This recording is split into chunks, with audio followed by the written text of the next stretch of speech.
की हाल चाल छे भाई। बचपन में अगर पढ़ल जाए हो तो बहुत ताना सुनने हो, वो पढ़ लिख के कलेक्टर बनते या फिर जज बनते। बाहर वाले को तो छोड़िए, कभी कभी ये ताना घर वाले भी दे दिया करते थे। तो इस बात का अगर आपको बुरा लगा हो और अभी भी जज्बा है जज बनने की, तो आपके लिए खुशखबरी है। बिहार में 10-20 नहीं बल्कि 173 पोस्ट पे बहाली आई है। और इसके सैलरी के बारे में क्या ही कहा जाए। इतना सैलरी मिलेगा कि आप अपने ज़रूरत की सभी चीज़ को खरीदने में सक्षम होंगे। और रुतबा के बारे में तो आपने मूवी में भी देखा होगा, और ये सच्चाई भी है। ना केवल डीएम बल्कि सीएम तक को भी सामने खड़ा होना पड़ जाता है। और सबसे खुशी वाली बात तो यह है कि ना केवल बिहार वाले बल्कि जो अदर स्टेट के लोग हैं वो भी इस फॉर्म को भरने के लिए एलिजिबल है। तो इस वीडियो में पूरे डिटेल से बात करेंगे पीपीएससी जुडिशरी के तहत जो वैकेंसी आई है उसके लिए एलिजिबिलिटी क्या रखा गया है, इसके एग्जाम का पैटर्न क्या है और इसका फॉर्म कब से फिलअप किया जाएगा। तो यहाँ पर फॉर्म की बात किया जाए तो यहाँ पर मैं बता दूँ 25 फरवरी से लेकर 18 मार्च तक इस फॉर्म को भर सकते हैं। इसके साथ ही आपको ध्यान देना होगा कि इस फॉर्म को भरने के लिए आपका न्यूनतम एज 22 वर्ष होना चाहिए और अधिकतम एज 35 वर्ष होना चाहिए। वहीं अगर आप ओबीसी कैटेगरी से हैं तो आपको 3 वर्ष की अतिरिक्त छूट मिलेगी। इसके अलावा अगर आप एससी, एसटी, दिव्यांग या फिर महिला हैं तो आपको 5 वर्ष की अतिरिक्त छूट मिलेगी। इसके कहने का मतलब ये हुआ कि अधिकतम जो 35 वर्ष है तो उसमें जो ओबीसी से हैं तो वो 3 वर्ष उनको छूट मिलेगा, यानी 38 वर्ष तक वो इस फॉर्म को भर सकते हैं। वही महिला, दिव्यांगजन और जो एससी एसटी हैं उनको 40 वर्ष तक फॉर्म भरने के लिए छूट प्राप्त होगा। अब सबसे ज़रूरी बात, इस फॉर्म को भरने के लिए आपके पास योग्यता क्या होना चाहिए। तो इस फॉर्म को भरने के लिए आपके पास बार काउंसिल ऑफ इंडिया से जो भी यूनिवर्सिटी एफिलेटेड है वहाँ से आपने अगर एलएलबी कर रखा हो और इसके अलावा आपके पास 3 वर्षों का अनुभव हो एडवोकेट के रूप में, तो इस फॉर्म को आप भर सकते हैं। यहाँ पर गौर करने वाली बात यह है कि आपके पास 3 वर्षों का अनुभव होना मैंडेटरी है। इसका मतलब यह हुआ कि अगर आपने सिर्फ एलएलबी करके छोड़ दिया है और बार काउंसिल ऑफ इंडिया में अपना रजिस्ट्रेशन नहीं करवाया है तो इस फॉर्म को नहीं भर सकते हैं, यानी आपके जज बनने का सपना अधूरा रह जाएगा। इसके साथ ही एक कंडीशन है कि आपके पास जो 3 वर्ष का अनुभव है वो प्रधान न्यायिक जो अधिकारी होंगे उनके द्वारा ऑथराइज होना चाहिए, या फिर प्रधान न्यायिक अधिकारी के द्वारा एक एडवोकेट नियुक्त किया जाएगा जिनके पास 10 वर्षों का अनुभव होगा और उन्हें यह अधिकार होगा कि वो 3 वर्ष के अनुभव के बारे में जांच करें और जो बच्चे एलिजिबल हैं उन्हें जो है ऑथराइज करें। ये तो बात रही ऐसे छात्रों के लिए जिन्होंने अपना प्रैक्टिस डिस्ट्रिक्ट कोर्ट में किया हो। अब बात आती है जिन्होंने हाई कोर्ट या फिर सुप्रीम कोर्ट में अपना प्रैक्टिस किया हो, तो उनके लिए क्या हो। तो उनके लिए भी सेम कंडीशन रखा गया है कि प्रधान जो न्यायिक अधिकारी होंगे वो भी एक ऐसे वकील को या फिर एडवोकेट को नियुक्त करेंगे जिनके पास 10 वर्षों का अनुभव हो और उन्हें अथॉरिटी होगी कि वो जो एक्सपीरियंस है उसे रीचेक करे और उसके बाद ही जो है जो बच्चे एलिजिबल होंगे उसको ऑथराइज करे। तो ये हमने समझा कि बिहार में जज बनने के लिए आपके पास क्या योग्यता होनी चाहिए। अब थोड़ा हम लोग समझ लेते हैं कि आखिर इसके एग्जाम का पैटर्न क्या है। तो इसमें 3 एग्जाम होते हैं जिसे प्रीलिम्स, मेंस और इंटरव्यू कहते हैं। अब बात करते हैं थोड़ा प्रीलिम्स के बारे में। प्रीलिम्स आपका 2 पेपर होगा। एक पेपर होगा आपका जनरल स्टडीज का जिसमें जीके, जीएस और जनरल साइंस पूछा जाएगा। इसमें 100 क्वेश्चन होंगे और इसके लिए आपको 1.5 घंटे का समय दिया जाएगा। इसके अलावा जो पेपर सेकंड होगा उसमें लॉ से संबंधित यानी विधि से संबंधित प्रश्न पूछे जाएंगे। इसमें प्रश्नों की संख्या 150 होगी और इसके लिए आपको 150 अंक मिलेंगे। और जहाँ तक इसके लिए टाइम की बात किया जाए तो 2 घंटे आपको दिया जाएगा। और यहाँ पर एक बात और समझना है, आपका जो प्रीलिम्स एग्जाम होगा वो एमसीक्यू टाइप में होगा। इसके साथ ही आपको ध्यान देना है कि न्यूनतम 45% मार्क्स आपको प्रीलिम्स में लाना अनिवार्य है, तभी आप इस एग्जामिनेशन को क्वालिफाई कर पाएंगे। इसके सिलेबस को थोड़ा और डिटेल से देखें तो जो जीएस पेपर आपका 1 होगा जिसमें हमने आपको बताया जीके, जीएस और साइंस, उसमें आपका पूछा जाएगा जीके जीएस से हिस्ट्री, ज्योग्राफी, पॉलिटी, इकोनॉमी और इन्वायरमेंट से रिलेटेड। वहीं साइंस में पूछा जाएगा फिजिक्स, केमिस्ट्री और बायोलॉजी से जो आपने +2 लेवल तक पढ़ा हो। यानी आप कुल मिलाकर कह सकते हैं अगर आप सिविल सेवा की तैयारी पहले से कर रहे हैं तो लगभग इससे मिलता जुलता इसका सिलेबस है।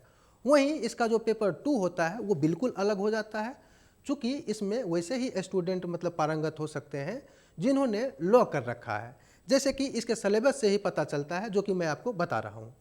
पेपर 2 में आपको लॉ या फिर विधि से रिलेटेड प्रश्न पूछे जाएंगे। इसमें मुख्य रूप से 6 टॉपिक हैं, मैं आपको पूरा डिटेल से बताना चाहूँगा। पहला टॉपिक है आपका law of evidence and procedure, जिसे आप हिंदी में कह सकते हो साक्ष्य एवं प्रक्रिया विधि। वहीं दूसरा टॉपिक है भारत की संवैधानिक एवं प्रशासनिक विधि, जिसे आप इंग्लिश में कहते हो constitutional and administrative law of India. तीसरा टॉपिक आपका रहेगा हिंदू एवं मुस्लिम लॉ। चौथा टॉपिक आपका रहेगा संपत्ति अंतरण विधि, साक्ष्य सिद्धांत, न्याय विधि, विशिष्ट और अनुतोष, जिसे इंग्लिश में आप कह सकते हो law of transfer property, principle of equity, law of trust and specific relief. तो उसमें आपका रहेगा संविदा और अपकृत विधि, जिसे इंग्लिश में आप कह सकते हो law of contract and torts. वही अंतिम जो टॉपिक रहेगा वह है वाणिज्य विधि, जिसे आप इंग्लिश में कहते हो कमर्शियल लॉ। तो ये रहा आपका प्रीलिम्स का सिलेबस, जो पेपर 1 और 2 में डिवाइड किया गया है। इस प्रीलिम्स एग्जामिनेशन को क्वालिफाई करते हैं तो आपको मेंस एग्जामिनेशन में बैठने का मौका मिलेगा। मेंस एग्जाम पूरे जो है सब्जेक्टिव होगा, यानी आप जैसे ग्रेजुएशन में आंसर राइटिंग करते होंगे उसी टाइप का यहाँ पे करना पड़ेगा, ना कि ऑब्जेक्टिव मोड में। तो अब समझ लेते हैं कि आखिर मेंस में पूछा क्या जाएगा। तो मेंस में कुल मिलाकर 8 पेपर होंगे, जिसमें 5 पेपर जो है कंपलसरी होंगे, जो कि सबके लिए एक जैसा होगा। 3 पेपर जो है वो ऑप्शनल होता है, उसके बारे में भी आपको हम बताते हैं। पहले समझ लेते हैं वो 5 पेपर क्या है। तो पहला पेपर होगा जनरल हिंदी का और दूसरा होगा जनरल इंग्लिश का। दोनों 100-100 मार्क्स का पूछा जाएगा। इसमें आपको सिर्फ क्वालिफाई करना पड़ता है, यानी आप इसमें 30 मार्क्स लाते हैं तो आप क्वालिफाई कर जाते हैं। अब आती है बात तीसरे पेपर की, तो उसमें पूछा जाएगा सामान्य ज्ञान से रिलेटेड, वही हिस्ट्री, ज्योग्राफी, पॉलिटी, इकोनॉमिक्स से। इसमें आपका 150 मार्क्स का क्वेश्चन होगा और उसके लिए आपको 3 घंटे का समय मिलेगा। चौथा जो पेपर होगा वो जनरल साइंस का होगा। इसमें 100 मार्क्स का क्वेश्चन पूछा जाएगा और इसके लिए भी आपको 3 घंटे का समय दिया जाएगा। पांचवा जो पेपर होगा वो पूरे जो है लॉ से रिलेटेड रहेगा। इस टॉपिक का नाम है साक्ष्य एवं विधि। ये जो है 150 मार्क्स का होगा। इसके लिए भी आपको 3 घंटे का समय दिया जाएगा। इसके सिलेबस में हालांकि बिहार सरकार के द्वारा कुछ चेंजिंग किया गया है, जो मैं आपको बता देता हूँ।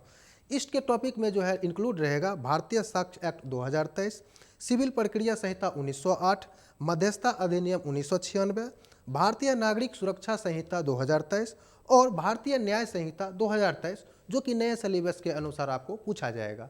तो ये हमने बात की 5 कंपलसरी पेपर की, जो कि सभी स्टूडेंट के लिए एक समान होगा। दूसरा जो इसका खंड होता है उसमें आपको 5 जो है टॉपिक दिया गया है, उसमें से आपको 3 सेलेक्ट करना होता है। यानी पूरी आपको स्वतंत्रता होगी कि उन 5 टॉपिक में से 3 टॉपिक को सेलेक्ट करें। जैसे कि मैं आपको 5 टॉपिक के बारे में बता देता हूँ। इसमें पहला टॉपिक होगा आपका भारत की संवैधानिक एवं प्रशासनिक विधि। दूसरा टॉपिक है हिंदू एवं मुस्लिम विधि। तीसरा है संपत्ति अंतरण विधि, जिसे कहते हैं प्रॉपर्टी ट्रांसफर। और चौथा टॉपिक है आपका संविदा एवं अपकृत विधि। और पांचवा जो कि लास्ट है वाणिज्य विधि। इन 5 में से आपको किसी भी 3 टॉपिक को सेलेक्ट करना होगा। और इन टॉपिक को देखने के बाद एक बात जरूर पता चला होगा कि हमने जो इन 5 टॉपिक के बारे में बताया वो ऑलरेडी आपके प्रीलिम्स एग्जामिनेशन में भी है। तो इसके लिए आपको घबराने की जरूरत नहीं है। अगर आप एक बार प्रीलिम्स और मेंस दोनों साथ में तैयार कर लेते हैं तो आपका काम वहीं पे बन जाएगा। इसकी तैयारी अलग से जो है करने की आवश्यकता नहीं होगी।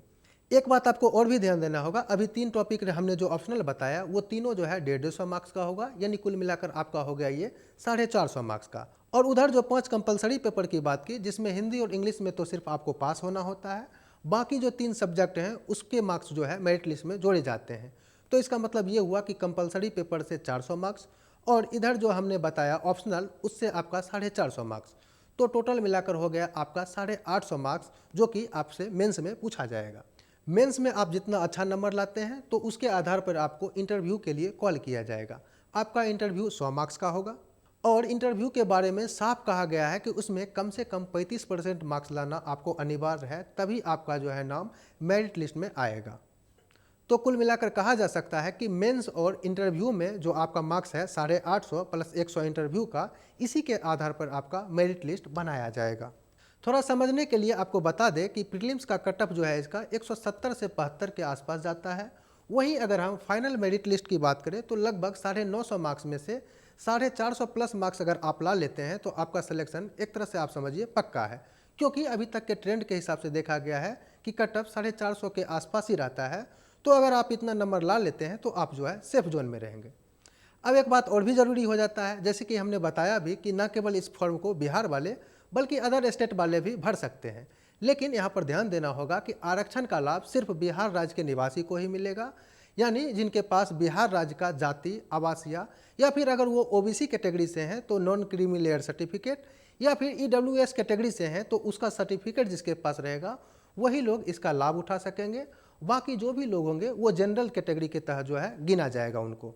तो ये कंप्लीट जानकारी रही बिहार में बीपीएससी जुडिशरी सर्विसेज के तहत जो बहाली निकाली गई है उसके बारे में।